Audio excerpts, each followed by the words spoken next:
Have you ever felt like someone you loved deeply was hiding something from you, but you couldn't prove it? Just felt it in your gut? That's what happened to me the week before Easter. I was sitting on the couch, planning a little surprise for my fiancée, something simple but sweet for the holiday. That's when she dropped a sentence that shattered something inside me. It's just going to be family this Easter. You understand, right? At first, I laughed. I thought she was joking. I mean, we were getting married in 5 months. Weren't we family already?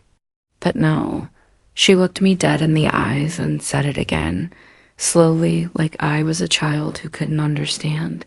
Just family. I didn't yell. I didn't argue. I just nodded. But something inside me sank. Watch this video till the end, because what I did next changed everything and revealed a truth I never expected. Asterisk in the days that followed. She acted like nothing had happened. She texted me like usual, smiled like usual, but I noticed the cracks. She didn't call me babe like she used to. She didn't ask me to come over and help set up Easter decorations like last year. Something felt off. This wasn't just about Easter. This was something deeper. I started thinking about the little things I had ignored. Like how she suddenly changed her phone password 2 weeks ago. How she laughed too hard at texts from someone she never told me about. How she always seemed busy when I wanted to talk about wedding plans. I thought maybe I was just overthinking. So I tried to trust her, but then I saw something that tore my heart in half. Asterisk Easter Sunday arrived. I didn't text her. I didn't call. I just waited. In the evening, while scrolling through social media, I saw her cousin post a group picture from the Easter gathering.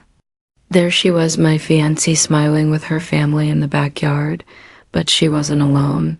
Standing next to her, with his arm casually behind her on the bench, was a guy I had never seen before. Tall, well-dressed, and far too close. The caption? Family time, love days like this. Love? I felt something break inside. She hadn't just excluded me. She had replaced me. I sat there staring at the screen, my hands shaking. I had no proof. No explanation. No idea who he was, but I knew what I had to do next. Asterisk, I didn't scream. I didn't call her. Instead, I packed a small bag and drove 2 hours to my brother's cabin by the lake. I needed space. I needed time to think. And most of all, I needed to remember who I was before her. That's when I made a decision. I wouldn't beg for her love. I wouldn't wait for her to explain. I would show her what it felt like to be left out. I posted a photo of myself by the lake with a caption that read, "Peace feels better than pretending." Minutes later, she texted me. Then she called. I didn't answer. Asterisk. She called 7 times that night. She left a voicemail crying, saying she was sorry, saying it wasn't what it looked like, but I had given her every chance. She made me feel like an outsider to the life we were supposed to build together. The next day, she drove out to find me at the cabin. She knocked on the door, her face puffy from crying. "I didn't mean to hurt you," she whispered. "He's just a friend." I didn't want to overwhelm my family with too many people at once. That's when I realized something. If she couldn't stand up for me in front of her family now, would she ever? Would she ever choose us when it got hard? I didn't yell. I didn't cry. I simply looked at her and said, I was family. Until you decided I wasn't. And I closed the door. Asterisk, she didn't leave right away. I heard her sit on the porch for over an hour. No knocking, no calling. Just silence. Part of me wanted to open that door, to pull her into a hug, to forgive, to pretend we could go back.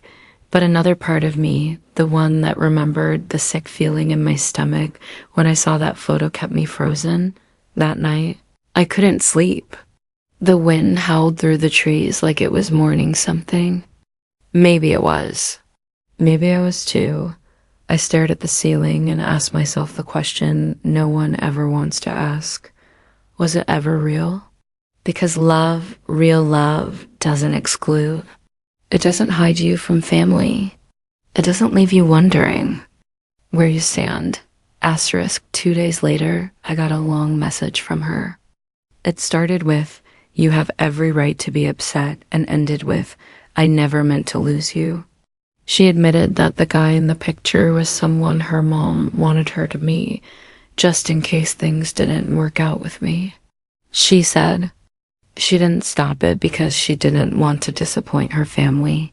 I read that message over and over, just in case. Like I was a backup plan.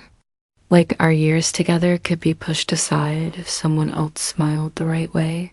That's when the pain turned into something else. Clarity. If she was afraid to disappoint her family, she was never going to fight for me. Asterisk, I didn't respond. Not because I wanted to punish her, but because I knew I couldn't be with someone who didn't stand with me when it mattered most. I spent the next week at the cabin. I walked by the water every morning. I cooked simple meals. I stayed off my phone. And slowly, I started feeling human again, not a shadow of someone's future, not a secret to hide from a family gathering, but me, whole, alone but not broken. Some nights, the sadness came back like waves crashing into the shore, but I let it come. I let it wash over me. Because healing only happens when we stop pretending we're fine. Asterisk, when I returned to the city, I met up with an old friend for coffee. I hadn't seen her in almost a year. We laughed. We talked about life, about pain, about growth. She looked me in the eyes and said, "You know, sometimes not getting invited is the universe's way of setting you free." Those words stuck with me. Because maybe she was right. Maybe being excluded wasn't the tragedy I thought it was. Maybe it was a rescue, a chance to wake up, to step away from a future where I'd always have to shrink myself to fit into someone else's mold. That day, I smiled for real for the first time in weeks. Asterisk, this Easter, I sat in a quiet park with a book and a cup of coffee. Kids were running, families laughing, birds chirping overhead, and I felt okay, not bitter, not angry, just free. It hit me then. I had given my heart to someone who didn't value it, and when she chose to leave me out, she unknowingly gave me back something more powerful, my peace. Now I know what I want. I want someone who chooses me loudly, in front of family, in public, in private, everywhere. Until then, I'll keep choosing myself. Asterisk, sometimes being left out is just life's way of pointing you to where you truly belong.